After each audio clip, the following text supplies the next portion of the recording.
Christian, nasa linya na natin ang isa sa ating panauhin para sa umagang ito. Walang iba kundi ang Secretary General ng NAMFREL, si Sir Eric Alvia. Good morning po. Magandang umaga naman, Tuesday at Christian at sa mga nakikinig sa inyo. Sir Eric, unang-una, ngayon tapos ang eleksyon, nakapagproklama na. Ano ang assessment ng NAMFREL sa nagdaang eleksyon 2025? Okay, nag-release kami ng preliminary assessment, no? At nakita naman natin na nairaos natin yung halalan ng medyo mapayapa at matiwasay, no? Kundi lang sa mga ilang kaguluhan na nangyari sa mga ilang lugar sa ating bansa, medyo maayos naman ang pagpapatakbo ng halalan, no? At meron mga concerns lang tayo dun sa pagpapatakbo, no? Na pwedeng gamiting aral para sa pagpapabuti sa susunod na halalan. Meron pa tayong mga dalawang halalan itong taon na to. No? Meron tayong barn election sa darating na October. Right. Meron pa tayong barangay and SK election sa darating na December. Pero Sir Eric, yung sinasabi niyong concerns, bigyan niyo nga po kami ng halimbawa. Kung ano ba yung concerns na nakita niyo nitong nagdaang eleksyon? Okay, so siyempre, nung palapit pa lang ng halalan, meron na tayong mga agam-agam nga dun sa paggamit. Una muna no nung makina, no, dahil bago makina ito at hindi na-test ng maigi, no. Yung final testing and sealing na nangyari 1 linggo bago gamitin. Medyo maikli yung panahon na yon kung meron tayong malalaman na konting aberya sa makina o kailangan ayusin, no, yung makina. So siguro sa susunod na mga halalan, medyo agahan natin yung final testing and sealing, no? At least 2 or 1 month before, no? Para maayos natin ang gusto. Pangalawa, nakita rin natin na yung dating gawin pa rin ang nangyayari sa patakaran ng pagboboto, no, ng mga tao. Mahirap pa rin hanapin yung mga pangalan, no, sa listahan kahit na meron tayong fine precinct. Sana rin yung fine precinct agahan din yung pag-release sa publiko, no? Para mahanap talaga ng husto yung mga botante natin, yung kanilang mga pangalan, no? Konting siguro improvement dun sa crowd control management sa loob ng mga voting center. Siguro pag-aralan din, no, kung paano aayusin ito, mas lalo na nung in-implement nila yung early voting para sa mga PWD, buntis at sa mga nakakatanda, no? Parang na-overwhelmed nga, di ba, sir? Parang hindi nila na-anticipate na ganun pala karami. Dumagsa. Tapos may spillover, dahil dumagsa nung alas 5 hanggang alas 7, dumagsa yung mga tao doon. Pagdating ng alas 7, para doon sa mga regular na voter, marami pa rin ang hindi pa tapos na bumoto, nagpatong-patong na, no? Humaba yung pila, no? Kaya yung mga pumili na maaga sa mga regular voters, siguro nagantay ng mga 2 hanggang 4 na oras bago makaboto, no? Sir Eric, when it comes to the results dun sa transmission tapos sa botohan, may mga nakita ba kayong suspicious, unusual transmissions? Dahil may ilang mga spekulasyon, haka-haka, yung mga posts online na may nabawasan daw ng 500, etc. Kayo ba sa NAMFREL may mga nakita rin kayong as early as 7:33, no, nung nakita namin na may unang dagsa ng resulta sa COMELEC website, nagtataka kami kung bakit wala kami natatanggap, no?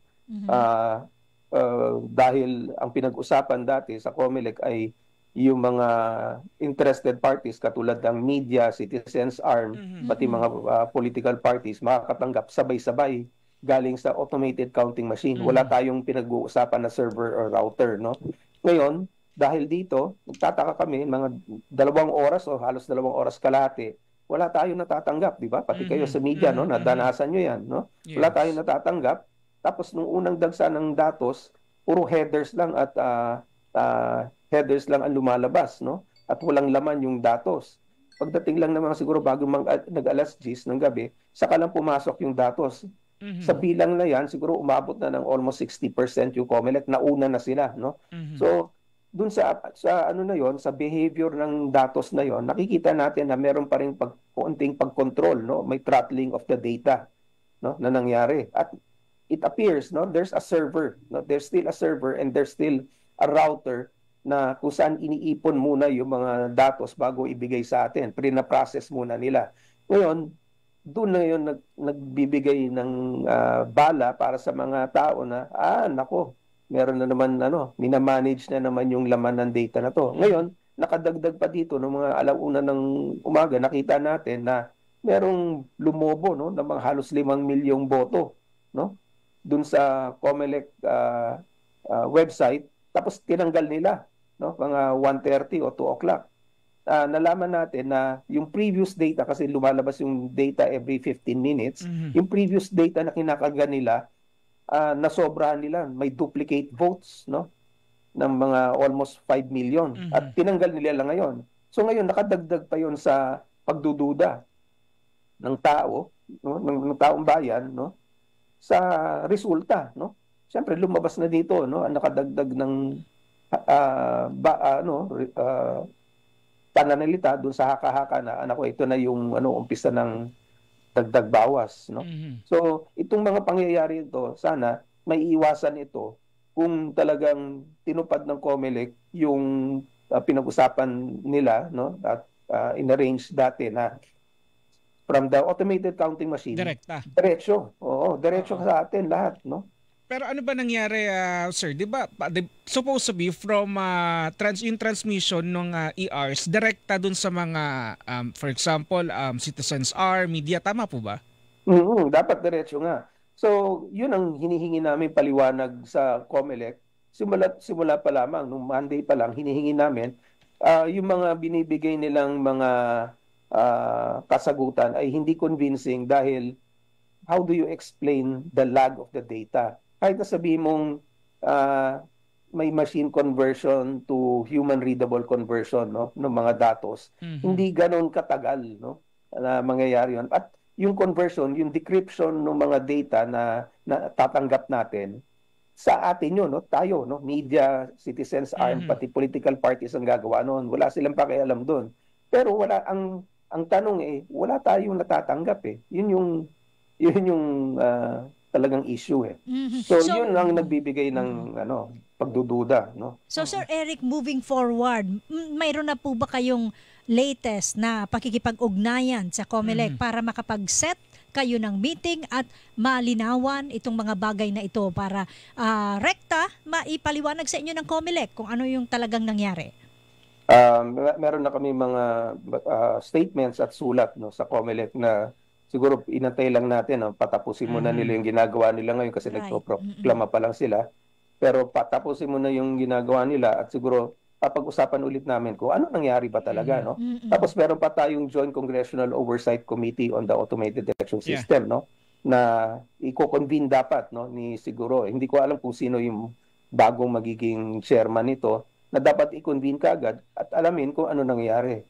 Tapos meron pa tayong concern, no, dun sa overseas voting, no? Napakababa, no, nung participation, no. So bakit ganito ang nangyari ngayon? No? Maraming panawagan na magkaroon ng manual recount, para lang daw malinaw. Ang NAMFREL ba suportado yung mga ganitong panawagan? Posibleng gawin yun, pero masyadong invested na tayo, yung botante, pati yung system natin sa automated system, no? Ang mainam na sigurong gawin natin mas transparent at mas maayos yung protocol natin, no? No, hindi lang kasi makina ang pinag-uusapan natin pati yung mga batas, yung patakaran, yun yung dapat ayos natin, yung human interface, no? Yung paano gamitin yung makina, paano gamitin yung sistema. Yung sistema kasi natin medyo naka-design pa rin at nakaukol pa rin para i-facilitate yung pabilisan ng boto, pabilisan ng bilang ng boto. Pero parang isinasantabi ng konti yung concern ng botante. Siyempre, ang pangunahing concern ng botante, nabilang ba yung boto ko? Right. Ano mo ba ipoprove sa akin na nabilang yung boto ko? Yun ang nawala sa automated system. Ngayon, pwede natin gawin yan precisely. That's why we were encouraging at pumayag naman yung COMELEC na sabay-sabay nga matanggap yung datos na yon. Tapos humingi pa tayo ng pahintulot sa COMELEC na kung pwedeng i-scan yung mga QR code. Dati may QR code ngayong election returns, wala namang kargang election return. Ngayon pumayag na sila may karga. Yung VVPAT na hinihiling din natin na i-access pagkatapos ng botohan, binigyan lang tayo ng bahagyang access, 60 of the 93,000. So sana man lang palawakin lawakin ito para maging transparent yung sistema. So hindi kinakailangan no na bumalik tayo sa isang manual system. No? Alright. Sir Eric, sa pagka nagkausap kayo ng COMELEC na para maayos ito o maplantsa o mapag-usapan anong nangyari, babalitaan nyo ulit kami ha. Baka makipag-ugnayan po ulit kami sa inyo. Sige, we will. Salamat po, Sir Salamat, Eric. Sir Eric. Good morning po. Okay, maraming salamat din. Good morning. Mga kapuso, si Sir Eric Albia, ang Secretary General ng NAMFREL. Ang oras, alas 9. Hilingan, walang pinoprotektahan.